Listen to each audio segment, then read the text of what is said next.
Alam mo, ang maging OFW, ang isa sa pinakamahirap na desisyon na gagawin mo sa buhay mo kung mag-a-abroad ka.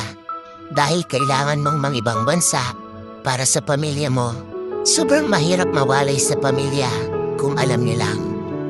Bawat minuto, bawat oras, bawat araw at bawat taon na hindi mo sila nakakasama.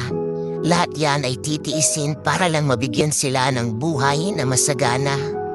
Kahit ang kapalit nito ay ilang taon na pagkakawalay sa kanila.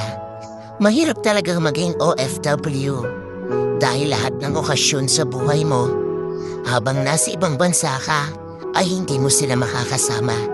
Nariyan ang graduation day, ang Pasko, bagong taon, at marami pang iba. Mag-isa mo itong haharapin. Oo, mag-isa, homesick, ang isa sa pinakamalakas na kalaban ng mga OFW na kapag hindi mo nalabanan, talo ka. Kailangan pag nasa ibang bansa ka, may baon kang 1 toneladang pasensya at gabundok malakas ng loob. Dahil lahat ng laban dito, haharapin mong mag-isa.